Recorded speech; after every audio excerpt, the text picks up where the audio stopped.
안녕하세요, 업대연봉입니다. 제 채널명이 업대연봉인데 처음으로 일을 해서 돈을 번 결과를 내는 첫 번째 영상인 것 같아요.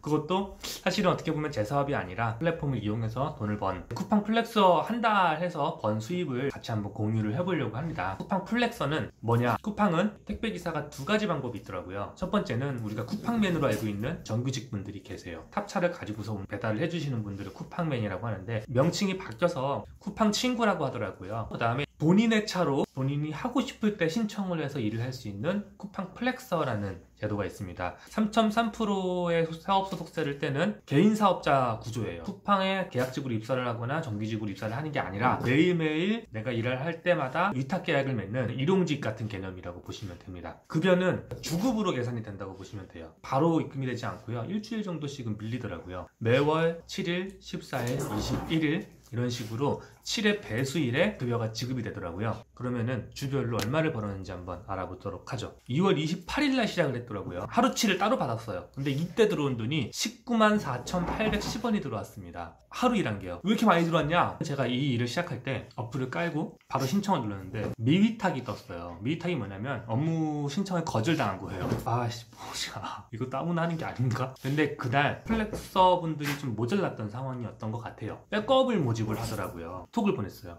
혹시 저 오늘 일을 해본 적은 없는데 백업이라는 거 저도 신청을 해도 됩니까? 그랬더니 사실은 초보자분들한테는 백업 업무를 안 시킨대요. 근데 정말 사람이 필요해서 오늘은 오라고 하더라고요. 그래서 제가 시작을 하게 된 거예요. 그래서 캠프로 갔습니다. 캠프로 갔더니 일단 오늘은 처음 하시는 거니까 조금만 드릴게요 하더니 한 50 몇 개를 주시더라고요. 그래서 그거를 받았습니다. 받아가지고 이제 하는 방법을 다 숙지해서 배송을 했는데 50 몇 개, 제가 첫날이었는데 1시간 반 정도 만에 그걸 다 돌렸어요. 그래서 5시 조금 안 돼서 제가 그걸 다 돌렸거든요. 새벽. 그랬는데 뭐야 이거 금방 끝났네. 그래가지고 일 다 끝났는데 들어가면 되나요? 라고 이제 문자를 보냈는데 혹시 일을 좀 더 하실 수 있으세요? 그러더라고요. 예, 있으면 하겠습니다. 그랬더니 갑자기 물량을 몇백 개를 줘버리더라고요.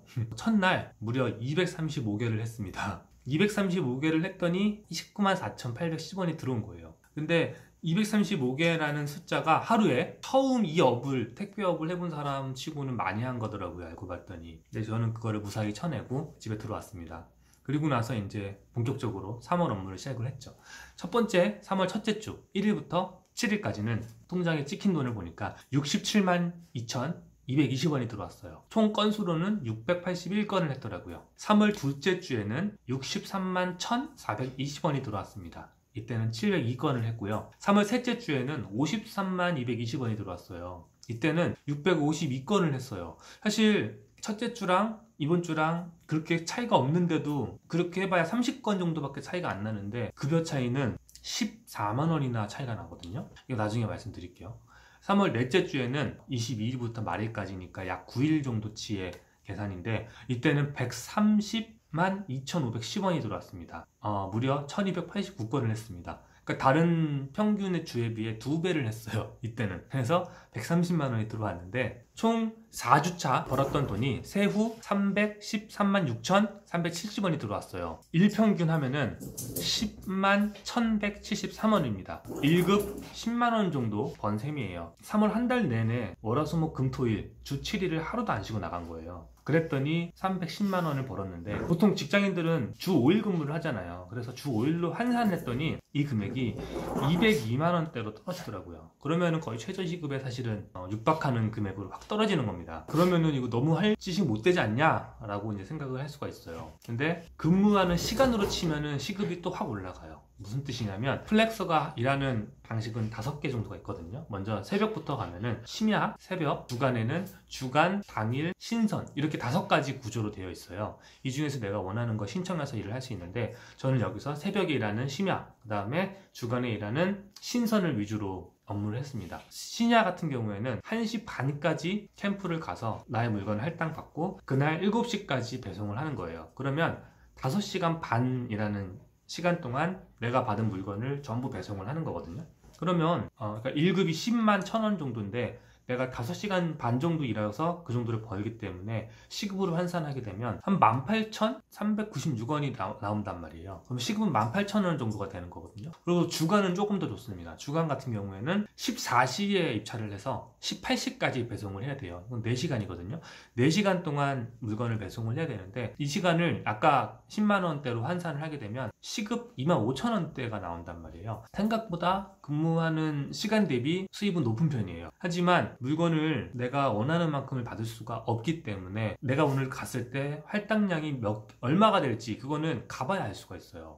나는 일을 더 많이 하고 싶어. 하지만 물건이 적게 들어오면 수입이 줄어드는 거예요. 그리고 나의 차의 크기, 물건을 할당해 주시는 담당자가 플렉서의 차종을 알고 있단 말이에요. 근데 저는 이제 승용차잖아요. 승용차 같은 경우에는 적재량이 한계가 있기 때문에 물건을 엄청 많이 줄 수가 없어요. 대신 SUV나 이제 뭐 카니발, 스타렉스 같은 거 갖고 오시는 분들도 있더라고요.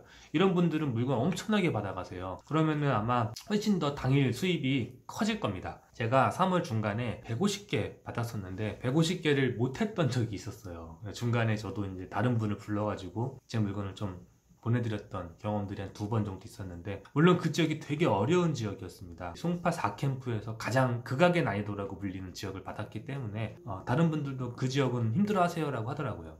근데 저는 그런 부분에서 약간 자존심이 든 게, 그래도 나한테 이걸 할 수 있으니까 줬을 거 아니냐, 근데 내가 못한 거 아니냐, 개인적으로 막 화가 나더라고요. 난 반드시 하고 싶은데. 근데 나중에 결국에는 물건을 받으면 반드시 달성하는 수준까지 올라왔지만, 뭐 이게 뭐라고 자꾸 그런 약간 막 승부욕이 생겨요. 다시 아까 전에 3월 셋째 주 묘가 53만원으로 확 줄어든 거에 대해서 말씀을 드리겠습니다. 건별 단가라는 게 있는데, 건별 단가가 매일 동일하지 않더라고요. 심야, 새벽, 주간, 당일, 신선도 단가가 다 달라요.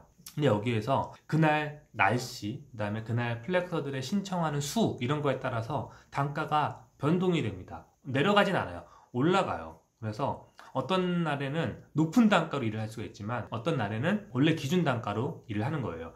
그러다 보니까 같은 건수를 해도 급여 차이가 확 날 수가 있는 거예요. 막연하게 열심히 하면은 좀 당할 수 있어요. 무식하게 성실하면 제일 싼 단가로 그냥 무식하게 일하는 거고요. 어느 정도 머리를 쓰면 단가가 인상됐을 때 높은 단가로 일을 할 수가 있습니다. 요즘에 제가 날씨에 좀 민감해요. 날씨가 안 좋은 날 단가가 올라가거든요.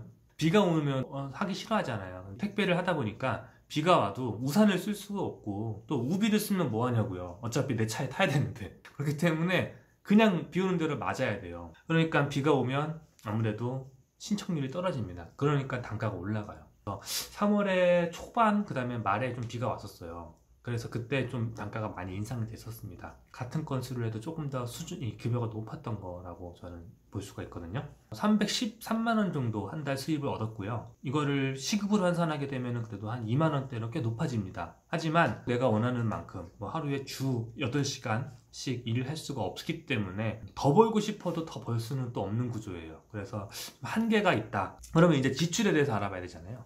일단 기름값. 저는 일단은 제 차는 디젤입니다. 이 일은 디젤 차로 해야 되는 것 같아요. 휘발유 차로 하게 되면 기름값이 훨씬 더 많이 들 거예요. 디젤로 한 달에 17만원을 주유했더라고요. 평균 5일에 한 번씩 기름을 넣습니다. 그리고 캠프에 가면 유일한 복지가 하나 있어요. 그 자판기가 있는데, 자판기에 음료수 가격이 300원이에요. 음료수를 좀 싸게 많이 살 수가 있었어요. 배송을 하면서 목이 탈 수가 있거든요. 무게가 무겁고 그 다음에 높은 건물을 한번 타고 올라가면 갑자기 목이 타요. 이럴 때 음료수 탁 까서 먹으면 좋은데, 이럴 용도로 음료수를 차에 항시 비치를 좀 해놨습니다. 이런 음료수를 먹은 게 한 달에 18,900원어치를 먹었더라고요. 이걸 하다 보니까 차가 많이 더러워져요. 그래서 세차를 좀 했습니다. 세차는 한 달에 7만원을 썼어요. 그리고 제가 이번 달에 불의의 사고를 당해서 타이어를 교체했잖아요. 원래는 이거는 고정 지출은 아닌데 이런 이제 사고가 날 수 있어요. 싼 타이어가 있어요, 한국 타이어에. 그래서 한국 타이어에 저렴한 타이어로 바꿨습니다. 앞에 타이어 2개 갈았는데 25만원 들었거든요. 이렇게 총 4가지 항목으로 지출을 했는데, 이 금액들, 기름값, 음료수, 그 다음에 세차, 타이어, 이 비용을 합치니까 50만 8,900원이 들었더라고요. 물론 여기서 타이어 값은 고정비가 아니기 때문에 이거의 반인 25만원 정도가 고정 지출로 나가는 건데, 이번 달에는 어쨌든 간에 타이어가 찢어져서 51만원 정도의 지출이 발생했어요. 아까 313만원을 벌어서 한 51만원 썼으니까 빼야 될 거 아니에요. 그랬더니 262만 7,470원이라는 수입이 나왔습니다. 이게 사실은 어떻게 보면 최종 저의 한 달 수입이에요. 그래서 일 환산을 하게 되면 93,000원 정도 번 꼴이 됐는데, 플렉서를 하면서 260만 원의 실수령금을 얻는 거예요. 세금 다 떼고. 과연 이건 할만하냐라는 거에 대해서 총평을 좀 해보려고 합니다. 일단 첫 번째는, 저는 3월에 이 일을 처음 해봤기 때문에 효율성이라든가 하는 방식 이런 거에 대해서 미흡한 상태였을 거란 말이에요. 그런 부분에서 일을 조금 더 할 수 있는데 업무하는 방식에 대해서 효율이 떨어졌기 때문에 최고 벌 수 있는 금액보다는 조금 더 못 벌지 않았나라는 생각에, 익숙해지면 조금 더 돈을 벌 수 있지 않을까라는 기대가 있어요. 차만 있으면 되지 좋은 차가 있을 필요는 없거든요. 그러면 일을 하겠다 그러면 중고차 시장 가서 싼 차를 사도 돼요. 승용차 말고 SUV나 적재 공간이 넓은 차를 타서, 디젤 차로 타서 시작을 하면 그게 이제 초기 투자 비용인데, 차량 값도 있고 보험도 가입을 해야 되고 하겠지만 해볼만 하지 않을까? 실제 근무하는 시간에 비하면 시급은 높은 편이더라고요. 물론 내가 8시간 일하고 싶다 8시간 일할 수 있는 건 아니에요. 근무하는 시간은 짧다. 이게 은근히 중독성이 있어요. 뭔가 이렇게 나 혼자 게임하는 느낌이 들어요. 성취? 그러니까 퀘스트를 깨가는 느낌? 그런 느낌은 확실히 있어요. 그래서 이거는 개인적인 성향이지만 저한테는 그런 어떤 중독성이 있어서 되게 상당히 재밌었어요. 운동 겸 하자라는 생각을 갖고 있었는데 확실히 운동은 됩니다. 이 일을 한 달 정도 하고 나서 4월에 지인들을 만났더니 너 왜 이렇게 많이 살 빠졌어? 라는 말들을 많이 들었거든요. 대신 이제 근력 운동은 조금 안 돼요. 그래서 근력 운동은 따로 하셔야 되는데 어쨌든 운동은 된다. 단점에 대해서 얘기를 해볼게요. 더 많이 벌고 싶다고 더 많이 벌 수 있는 구조는 아니라는 거예요. 아까도 말씀드렸듯이 내가 캠프를 가서 대기를 하다 보면 나한테 물건이 할당이 되는데, 물건이 많은 날은 시간 제한이 있기 때문에 아무리 많이 줘도 내가 다 못 쳐내요.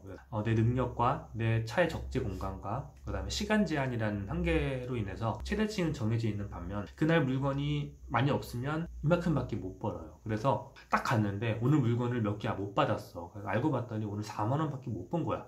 이런 날들도 있었어요. 하루 나갔는데 하루에 4만 원 벌고 들어와. 이거는 좋지 않잖아요. 그래서 이런 날들도 중간중간 껴있거든요. 차가 금방 더러워져요. 박스가 차에다 넣었다 뺐다 하는 순간 박스에 어떤 그런 찌끄레기들이 차에 이렇게 묻어요. 근데 차가 금방 더러워집니다. 날씨가 안 좋으면, 예를 들어 비가 오면 비를 쫄딱 맞아가면서 일을 해야 되거든요. 외부 시선 이런 거 느껴지지 않아요. 그래서 그건 괜찮은데 나의 건강, 그날 하루를 비를 쫄딱 맞고 일을 하다 보면 그날 컨디션 조절 때문에 저는 집에 보일러를 완전 틀어놓고 따뜻하게 잤어요. 괜히 감기라도 걸리면 진짜 큰일 나니까. 요즘에 또 코로나 때문에 감기 걸리면 민감한데, 날씨가 안 좋으면 단가는 올라가는데 나의 어떤 체력 관리, 컨디션 관리하는 부분에서 상당히 좀 힘들어진다. 아까는 장점으로 운동하기엔 괜찮다 그랬는데, 사실 서울 날씨가 요즘 미세먼지가 심하잖아요. 뛰어다니면서 발생하는 호흡량이 커지는데 나쁜 공기를 계속 마시지 않냐, 이게 과연 건강에 좋은 거냐. 근데 이거는 택배업뿐만 아니라 밖에서 야외에서 일하는 모든